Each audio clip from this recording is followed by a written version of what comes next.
प्लासी की लड़ाई में जितने लोग मैदान में लड़ रहे थे उससे ज्यादा लोग मैदान के बाहर खड़े होकर तमाशा देख रहे थे, लड़ाई का परिणाम सुनने की प्रतीक्षा कर रहे थे। देश के भाग्य का निर्णय होने जा रहा था, मगर उस निर्णय में सारा देश शामिल नहीं था। विदेश मंत्री के नाते मैं अफगानिस्तान गया था। आपको सुनकर ताज्जुब होगा, अफगानिस्तान के अपने मेजबानों से मैंने कहा मैं गजनी जाना चाहता हूं, गजनी। पहले वो मेरी बात उनकी समझ में नहीं आई, कहने लगे गजनी तो कोई टूरिस्ट स्पॉट नहीं है,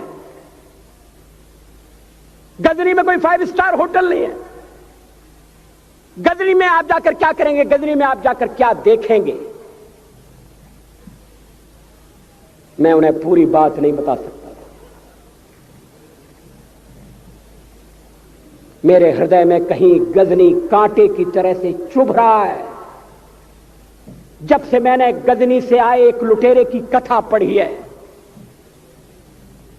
और किशोरावस्था में पढ़ी है, मैं देखना चाहता था वो गजनी कैसा है। आपको सुनकर ताज्जुब होगा, महमूद गजनी का अफगानिस्तान के इतिहास में कोई स्थान नहीं है।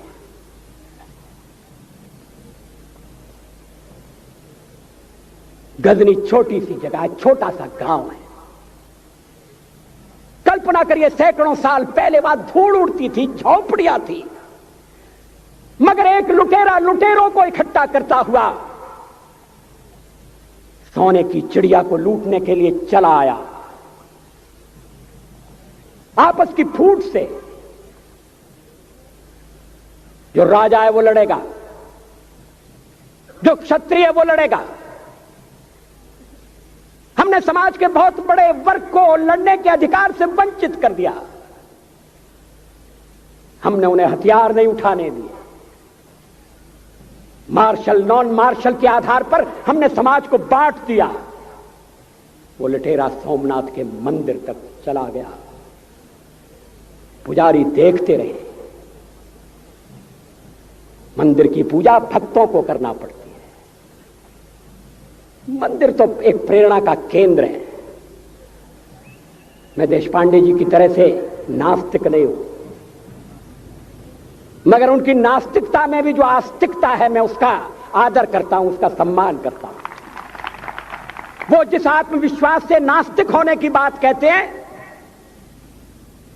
तो मैं उनसे कहना चाहता हूं वो सचमुच में नास्तिक नहीं है। जिसकी आस्तिकता है, जिसका विश्वास है, वो नास्तिक कैसे हो सकता है? विश्वास किसमें है यह बड़ी बात नहीं है, विश्वास है या नहीं। हमने समाज के बहुत से बड़े वर्ग को विश्वासहीन बना दिया।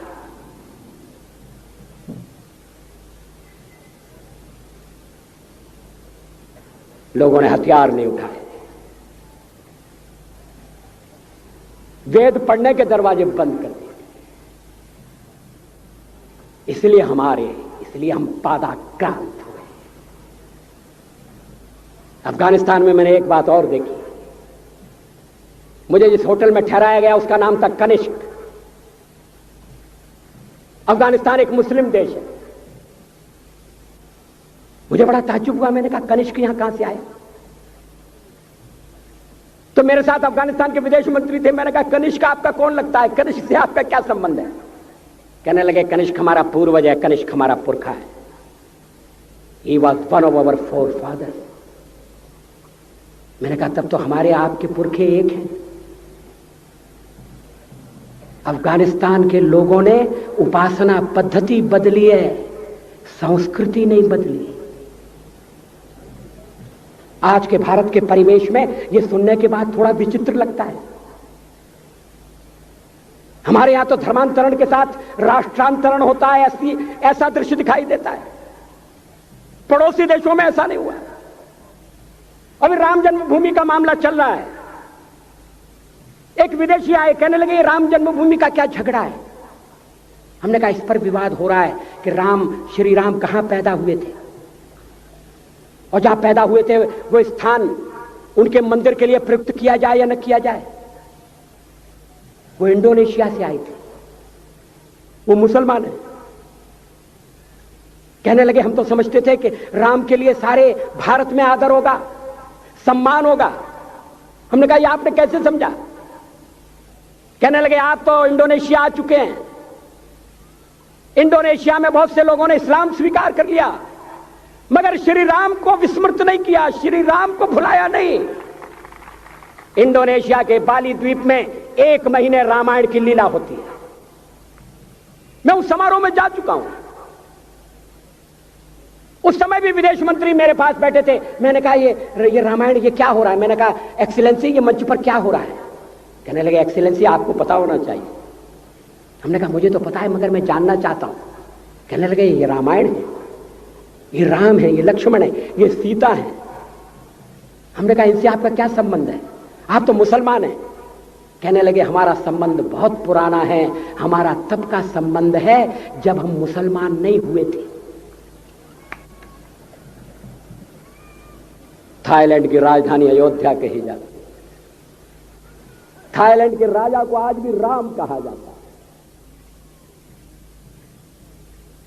सावरकर जी ने हिंदू राष्ट्र की बात कही हिम्मत के साथ। बुनियादी तौर पर भारत हिंदू राष्ट्र है।